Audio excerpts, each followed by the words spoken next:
میں دوام بخشا ہے اور ہر دور میں یہ جلوس نکلتے ہیں اور نکلتے رہیں گے اور قیامت تک یہ عزاداری حسین رہے گی، کیونکہ یہ عزاداری نہ کبھی رکی تھی نہ رک سکے گی۔ جب یزید میں ہمت نہ تھی تو کسی یزیدی کی کیا ضرورت؟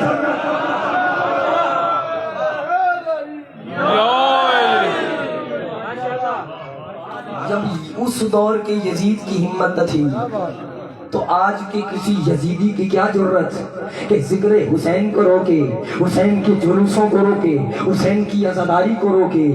یہ وہ عزاداری ہے جس عزاداری میں مائیں بچوں کو کفن پہنا کے بھیجتی ہیں، وہ عزاداری ہے یہ۔ اب تو الحمدللہ امن و امان ہو گیا ہے، اللہ سلامت رکھے حفاظت کرنے والوں کو بھی اور ان حسین کے چاہنے والوں کو بھی۔ پورے ملک میں انشاءاللہ امن و سکون ہو گیا ہے، لیکن وہ وقت یاد ہے آپ کو کہ جب کبھی حسین کی عزاداری ہوتی تھی؟ یہ آج سے نہیں، اگر 1400 سال پیچھے چلے جاؤ، جب حسین کا ذکر ہوتا تھا، حسین کی مجلس بپا کرنی، آج تو تم بیٹھے ہو بڑی محبت کے ساتھ سن رہے ہو، تمہیں کوئی روکنے والا نہیں، ذکر کو روکنے والا نہیں۔ وہ دور یاد کرو، کہا کہ جب حسین کی زیارت پہ پابندی تھی کہ تم حسین کی زیارت کو نہیں جا سکتے، خدا کی قسم ادھر حکم ہوا کہ جو بندہ زیارت کو جائے گا اپنا ہاتھ کٹوائے زیارت کو چلا جائے، اپنا پاؤں کٹوائے زیارت کو چلا جائے۔ اور پھر جب دیکھا کہ بندے نہیں رک رہے، پھر کہا کہ بندوں کا گروہ جا رہے، تم میں سے ایک کو شہید کیا جائے گا اور باقی زیارت پہ چلے جائیں۔ خدا کی قسم ان کے یہ جوش اور جذبے تھے، ان کے خون میں اتنی تاثیر تھی، جب کہا گیا کہ اپنی گردن کٹواؤ اور باقی زیارت پہ چلے جاؤ، خدا کی قسم حسین کے نام پہ گردن کٹوانے والے زیادہ تھے، زیارت پہ جانے والے کم تھے۔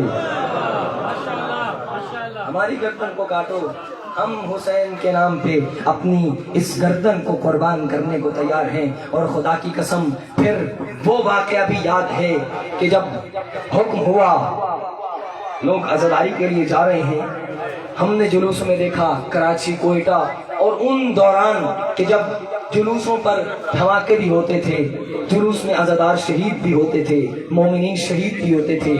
وہ واقعہ گواہ ہے کہ 10 محرم کو جو جلوس ہوا اس میں دھماکہ ہوا اور کچھ مومنین شہید ہو گئے۔ اب 40 کا چہلم کا جلوس پھر ہونا تھا، لوگوں کو پتا تھا یہ نازک جگہ ہے نا۔ خدا کی قسم ماؤں نے اپنے بچوں کو ہاتھوں سے کفن عزا پہنایا اور بھیج دیا اس جلوس میں۔ جب پوچھا گیا تمہیں جب پتا ہے کہ حالات خراب ہیں، محرم میں دھماکہ ہوا، شاید دوبارہ ہو جائے، جب یہ جملہ کہا کہ میں نے اپنے ہاتھوں سے کفن پہنا کے بھیج دیا حسین کی راہ میں قربان کرنے کے لیے، ہوا یہ کہ چہلم کے اندر بھی دھماکہ ہوا اور جس ماں نے بچے کو کفن پہنایا تھا وہ بچہ شہید ہو گیا۔ اب ماں بچے کو ڈھونڈتی پھر رہی ہے، میرا بچہ کہاں ہے؟ تو پوچھنے والے نے پوچھا ارے جب خود کفن پہنا کے بھیجا ہے اب ڈھونڈتی کیوں ہے؟ تو وہ ماں کہتی ہے میں ڈھونڈتی اس لیے ہوں، دیکھنا چاہتی ہوں میرا بچہ حسین پہ شہید ہونے کے بعد لگتا کیسا ہے۔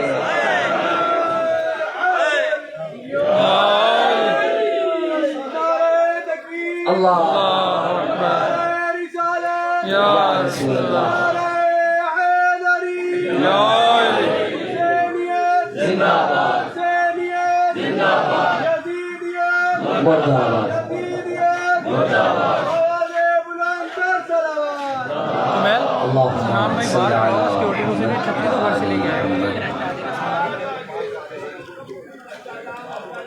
یہ ذکر ہمیشہ سے رہا اور یہ ذکر ہمیشہ باقی رہے گا۔ یہ ذکر حسین ابن علی ہے۔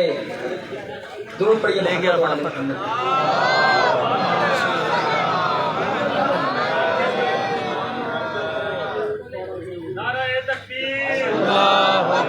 کھینچ دیں یا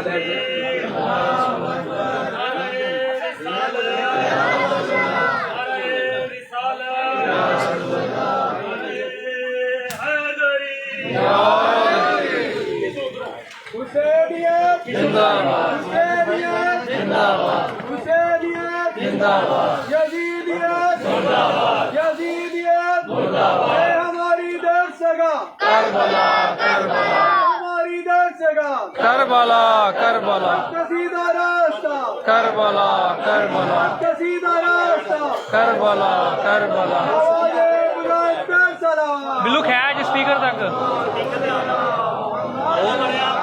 اور سپیکر تک کرنا بیٹی آپ توجہ میری طرف رکھیے گا. ظاہر ہے یہ کام ہے، یہ ساتھ چلتے رہیں گے. میں چاہتا ہوں کہ ہماری مجلس رکے نہیں اور مجلس عذاب جاری ہے کہ بآواز بلند صلوات پڑھیے. اللہم صلی اللہ توجہ آپ کی میری طرف ہے، آپ توجہ فرمائیں گے تو پھر بات شروع ہوگی.